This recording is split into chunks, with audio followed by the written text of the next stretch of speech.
Ladies and gentlemen, good evening. Governor Inslee of Washington and Michigan today announced that they would begin mandatory testing of farm labor.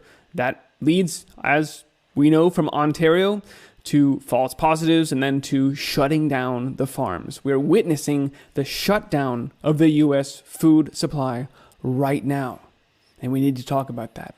I'm Christian, and this is the Ice Age Farmer broadcast. And before I get into it, I want to start with this quote from a book called Plum Island, which details that the U.S. Army has been working for generations on how exactly, in fact, quantifiably, they would be able to cripple a nation by ruining its food supply. So we read, quote, "In order to have a crippling effect on the economy of the Soviets, the food and animal crop resources would have to be damaged within a single growing season, mind you, to the extent necessary to reduce the average daily caloric intake from 2,800 to 1,400 calories a day, i.e. starvation level. Reduction of resources to that level for a year would kill about a fifth of the people, 20%, and it would render the others completely useless. No manual labor would be possible. They'd become just sluggish. They'd be starving." Yes, there are people in the U.S. government whose job it is to wargame, to think about how to starve out a country.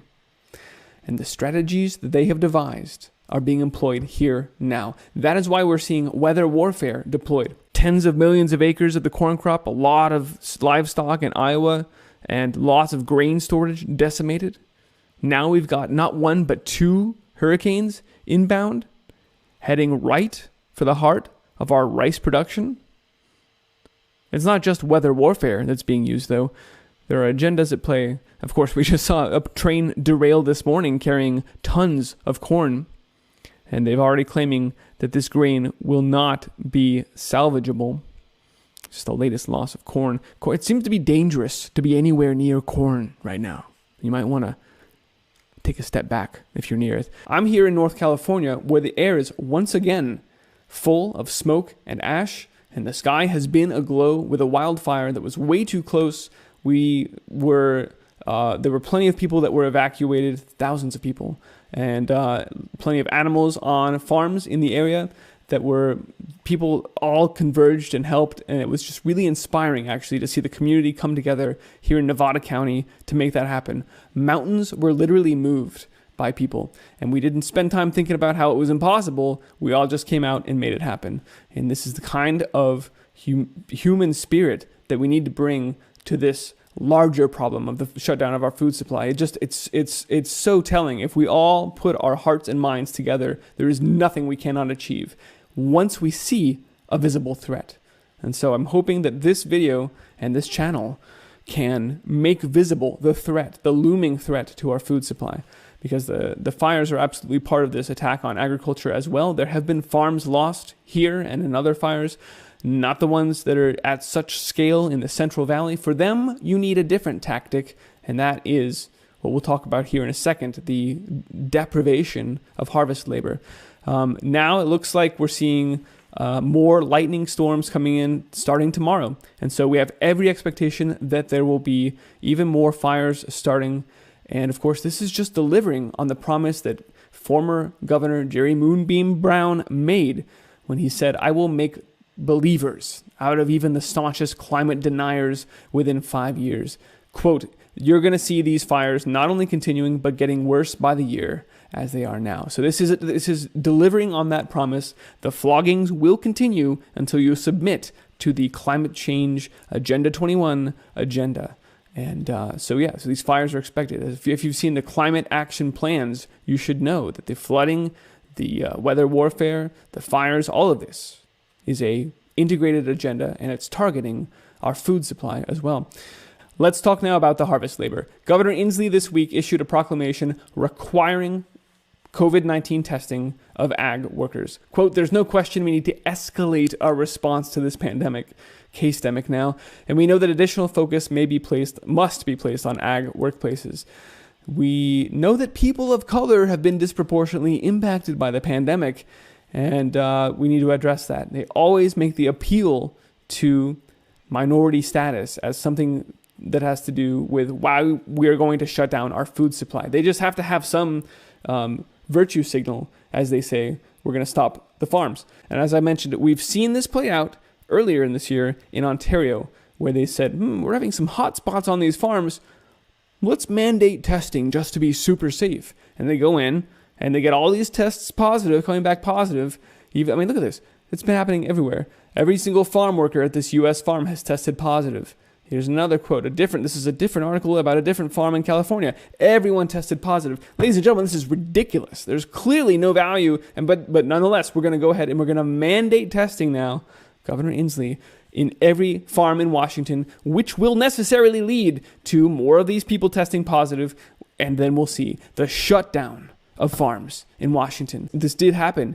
Farms effectively shut down in Ontario. This has already played out there, and it's happening now in California. Governor Gruesome Newsom has sent out COVID-19 strike teams to enforce OSHA guidelines and shut down farms that do not comply.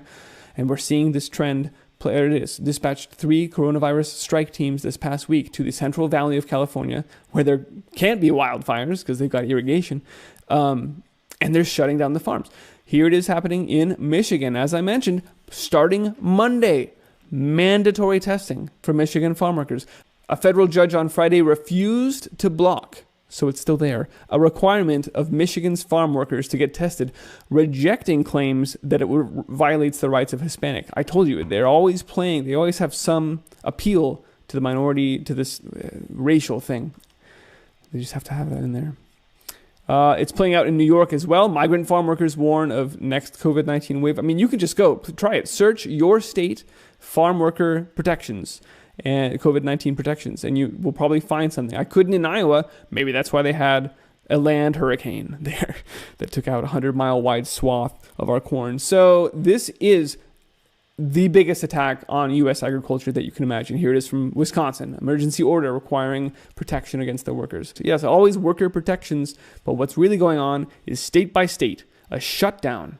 Mandatory testing leads to people testing positive, leads to shutdown. We have said for months now that this narrative had been injected and that it's been playing out, and now sure enough, it's happening. They are shutting down the U.S. agricultural system. They're stopping the harvest.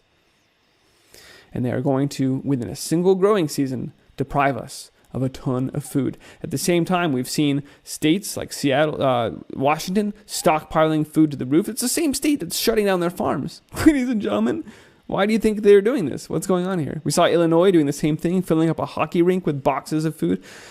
We also know this is what they told us was going to happen during their food chain reaction game simulation, just like Event 201 with Bill Gates. Food chain reaction game was funded by the Center for American Progress, George Soros. It had participation by Cargill, Big Ag, and Mars, a private big food company, who was also involved in crafting the Rockefellers' reset the table agenda. It's all the same players behind this demise and takeover and rewrite of the U.S. food supply system. But they're going to first bring this country to its knees. And I just want to make that abundantly clear because it's happening now. And we need to get prepared. You need to be growing your own food. You need to be telling people what's going on and getting them to start growing their own food, saving seeds so that we can have abundant food going forward. And this is where we are now, folks. Food wars is nothing new.